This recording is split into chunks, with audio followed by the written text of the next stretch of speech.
Principal mudança no Imposto de Renda 2024 é a ampliação da faixa de isenção para R$ 2.112. E você vai ver também. 4 anos após o primeiro caso de Covid-19 ser confirmado no Brasil, Senado discute a obrigatoriedade da vacinação em crianças. Reajuste salarial médio do trabalhador em janeiro é o maior para o mês em 17 anos. Primeiro-ministro palestino renuncia ao cargo em meio à guerra em Gaza.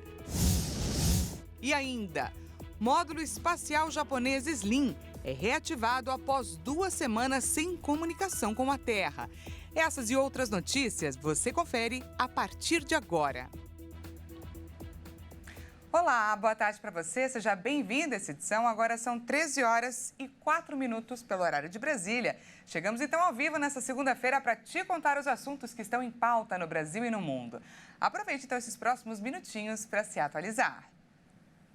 O Senado Federal deve discutir hoje a obrigatoriedade da vacinação contra a Covid-19 em crianças.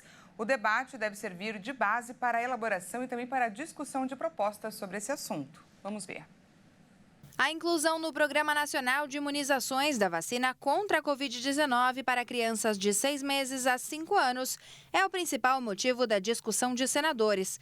Os parlamentares devem juntar elementos para a elaboração e discussão de propostas sobre o assunto. O governo federal sustenta que a atualização vacinal foi tomada com base em evidências científicas mundiais e dados epidemiológicos de casos e óbitos pela doença no país. A ministra da Saúde, Nízia Trindade, foi convidada para a sessão.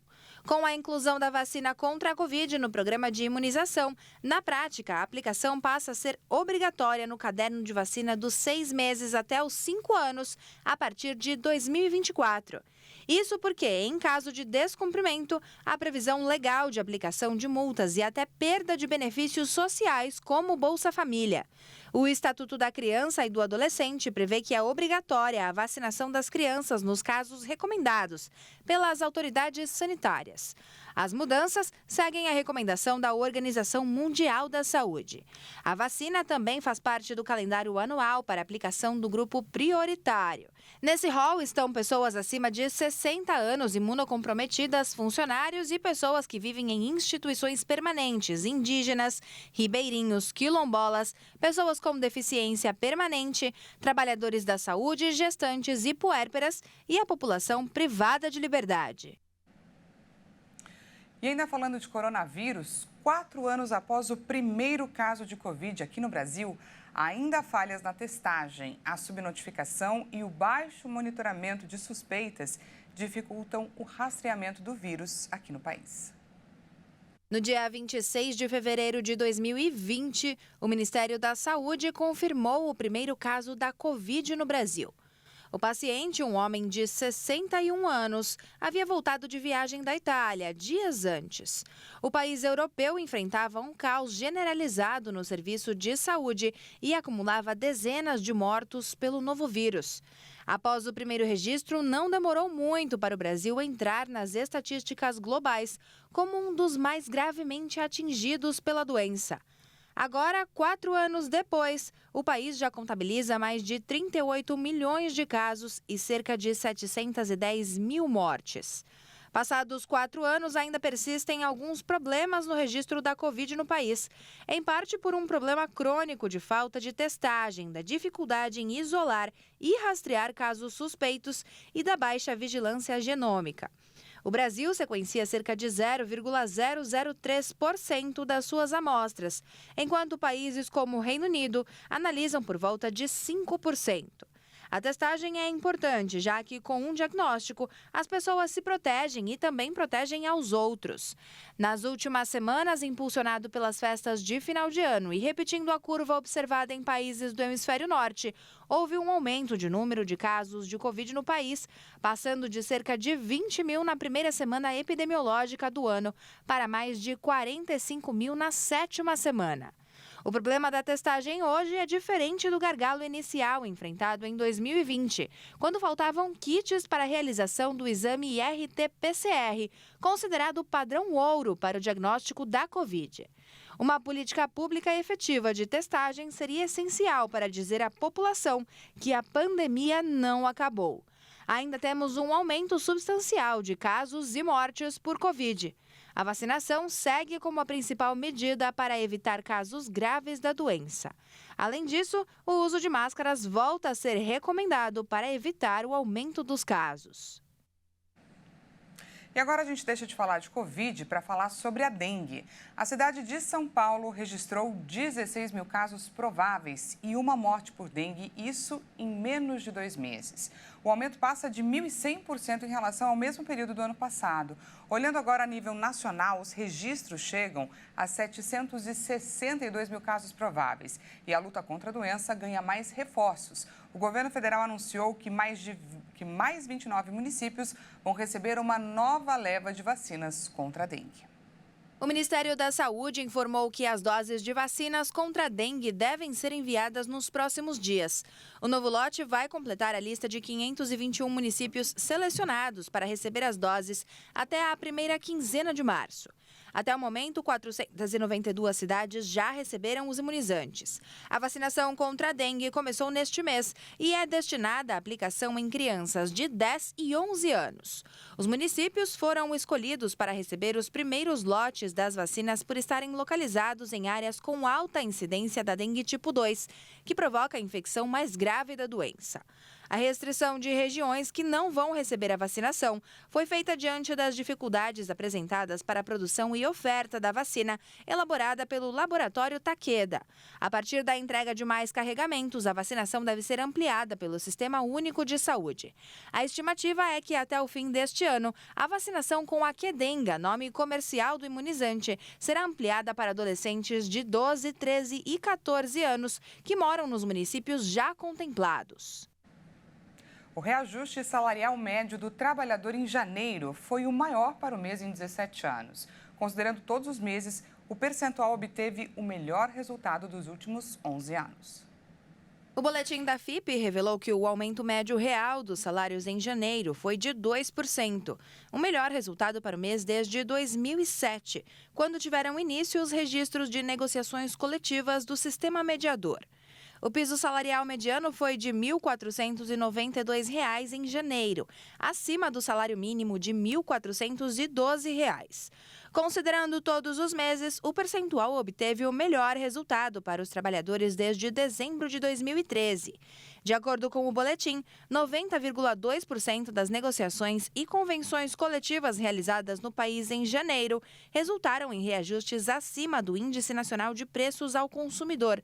No acumulado dos últimos 12 meses, o índice foi de 80,2%. A categoria que teve aumento real mais expressivo em janeiro foi a da construção civil, com 2,79%. Em seguida, aparecem os setores de serviços e indústria. Segundo a FIPE, a prévia de fevereiro mostrou que 94,6% dos reajustes estão acima do INPC, o Índice Nacional de Preços ao Consumidor, com reajuste mediano salarial de 5%.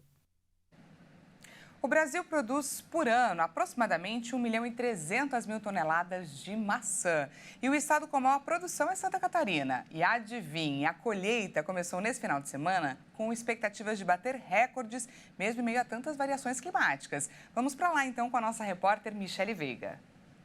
Santa Catarina vive essa semana uma mudança climática, né? Semana passada estava muito quente, abafado, sem chuva, mas essa semana já começou totalmente diferente. Como vocês podem observar, o clima está mais ameno, temperatura na volta, na casa dos 25 graus em todo o estado e bastante chuva chegando em todas as regiões. Mas chuva e friozinho, a gente se remete aqui no estado à maçã, que teve a sua colheita aberta na Serra Catarinense no último sábado. A serra que é a maior produtora produtor de maçã aqui do estado e uma das maiores do país, já que Santa Catarina é o maior produtor da fruta, seguido de São Paulo, Rio Grande do Sul, Paraná e também Minas Gerais. A expectativa desse ano é que Santa Catarina faça a colheita de mais de 557 mil toneladas, batendo o recorde do ano passado. A região serrana, como eu disse, é a mais propícia para a fruta, tanto que ela já tem um selo de qualidade especial, principalmente na maçã Fuji, para determinar as características dessa maçã extremamente saborosa e oriunda aqui do estado. Então, portanto, Santa Catarina vai aí se agilizando para a colheita dessa fruta, que é muito importante para a economia dos catarinenses. De Santa Catarina para a Rede TV, repórter Michele Veiga. E veja a seguir, primeiro-ministro palestino renuncia ao cargo em meio à guerra em Gaza. E ainda, módulo espacial japonês Slim é reativado após 2 semanas sem comunicação com a Terra. A gente volta já já, não perca!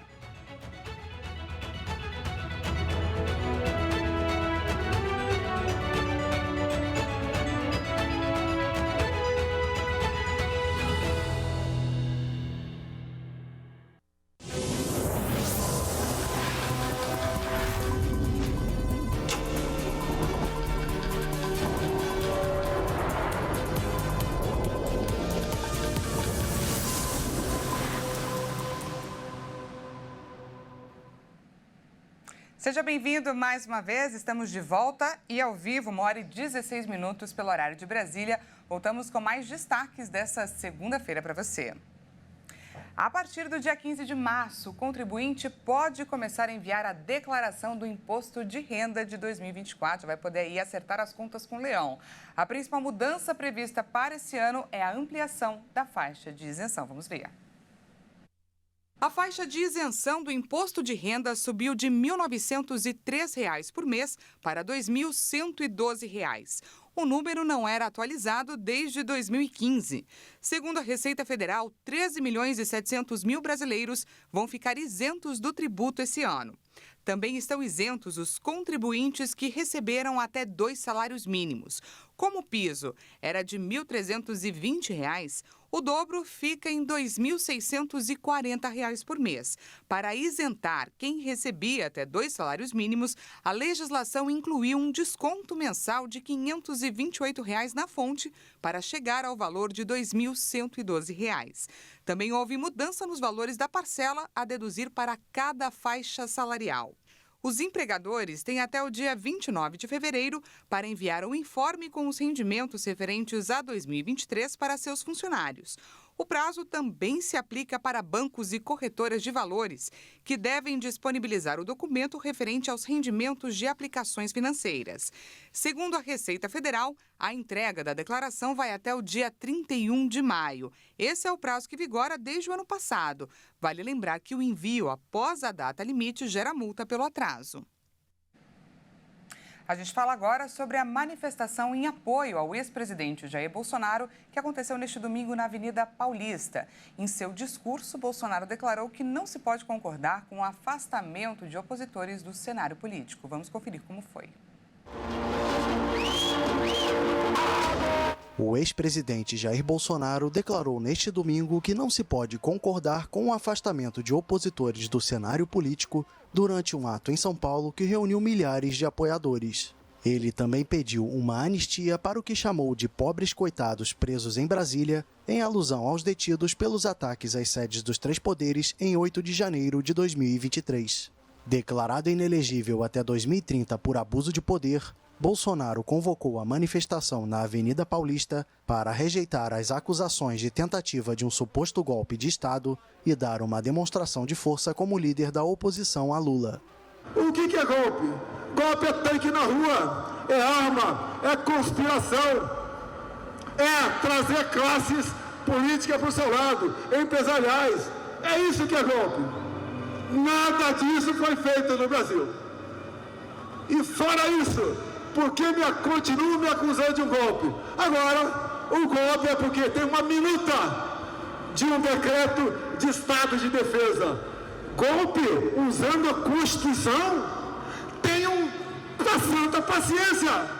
O ex-presidente de extrema-direita compareceu à sede da Polícia Federal em Brasília na quinta-feira para depor sobre a suposta trama golpista, mas permaneceu em silêncio, segundo seu advogado, por não ter tido acesso a todos os elementos das investigações. De acordo com a polícia, o ex-mandatário recebeu e modificou no fim de 2022 um decreto que previa a prisão do presidente do Tribunal Superior Eleitoral e a convocação de novas eleições. Bolsonaro voltou a dizer no discurso deste domingo que é perseguido e garantiu que deseja a pacificação. O ministro da Fazenda, Fernando Haddad, testou positivo para a Covid. Em nota, o ministério diz que Haddad se sentiu indisposto na noite de domingo e fez então um teste para confirmar o diagnóstico. O ministro participaria presencialmente dos compromissos do G20 em São Paulo nos dias 28 e 29 de fevereiro, mas deve presidir as reuniões de forma virtual. Em alguns compromissos, ele deve enviar representantes. Essa é a segunda vez que Haddad testa positivo para a doença. Em 2022, ele também foi diagnosticado. Vamos agora de destaque internacional. O primeiro-ministro palestino apresentou sua demissão ao presidente Mahmoud Abbas. A decisão acontece em meio à escalada da violência na Cisjordânia e também em Jerusalém. No discurso de saída, o premier falou que novas medidas precisam considerar a atual realidade na faixa de Gaza. Vamos ouvir o que ele disse.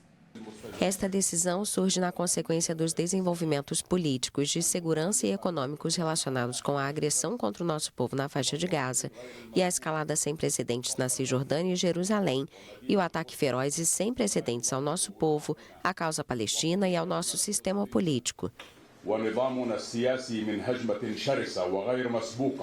Desde o início da guerra em Gaza, em 7 de outubro, entre Israel e o movimento islamista palestino Hamas, o presidente Mahmoud Abbas, de 88 anos, tem sido muito criticado por sua impotência diante dos bombardeios israelenses na faixa de Gaza e do aumento da violência na Cisjordânia ocupada. Desde os confrontos de junho de 2007, a liderança palestina está dividida entre a autoridade palestina de Abbas, com um poder limitado na Cisjordânia, território ocupado por Israel desde 1967, e o Hamas, que governa a faixa de Gaza. Chitaye afirmou que a próxima etapa exige novas medidas governamentais e políticas que levem em consideração a nova realidade na faixa de Gaza e a necessidade urgente de um consenso interpalestino. A decisão do executivo foi anunciada depois que países da região e vários governos ocidentais pediram uma reforma da autoridade palestina que a longo prazo poderá ficar à frente do governo na Cisjordânia e na faixa de Gaza. E também nesta segunda-feira, em reunião da ONU, o ministro de Direitos Humanos e Cidadania brasileiro, Silvio Almeida, condenou a ocupação de Israel e disse que o governo israelense pratica punição coletiva contra palestinos. Ele ainda declarou que a criação de um Estado palestino livre e soberano que conviva com o Estado de Israel é condição imprescindível para a paz e pediu pela libertação de todos os reféns. Na Índia, um trem de carga percorreu 70 quilômetros em alta velocidade sem maquinista. O caso está sendo investigado. Vamos conferir essas imagens. A empresa que administra as ferrovias da Índia anunciou nesta segunda-feira que abriu uma investigação depois que um trem de carga percorreu um trecho de 70 quilômetros sem maquinista. No domingo, quase 50 vagões carregados com cascalho viajaram sem maquinista a 100 km por hora entre o estado de Jammu e Caxemira e Punjab, no norte do país. O trem foi parado por blocos de madeira colocados nos trilhos. O incidente começou na estação de Jammu, onde o trem estava estacionado para a mudança da equipe. Após a saída do maquinista e do restante da tripulação, o trem começou a descer a encosta. Todas as passagens de nível foram fechadas para evitar acidentes. A Índia, que tem uma das maiores redes ferroviárias do mundo, registra acidentes com frequência.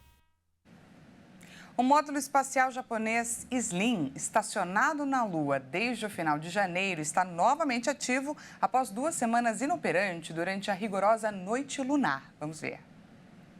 A Agência Espacial JAXA detalhou nesta segunda-feira que o módulo respondeu a uma ordem na véspera. As comunicações foram interrompidas pouco depois por causa das altas temperaturas, mas a expectativa é que as operações sejam retomadas em breve. O módulo SLIM pousou com sucesso na Lua no dia 20 de janeiro, a 55 metros de seu objetivo inicial, o que representa um altíssimo grau de precisão. O Japão se tornou assim o 5º país a pousar com sucesso no satélite da Lua, depois de Estados Unidos, União Soviética, China e Índia. Mas devido a um problema de motor nos últimos metros de sua descida, o Slim pousou inclinado e suas células fotovoltaicas voltadas para o oeste não receberam luz solar. O Slim aluniçou em uma pequena cratera com menos de 300 metros de diâmetro, chamada Scioli. Antes de apagar, o módulo conseguiu descarregar normalmente seus 2 mini-veículos, cuja função é analisar as rochas da estrutura interna da Lua.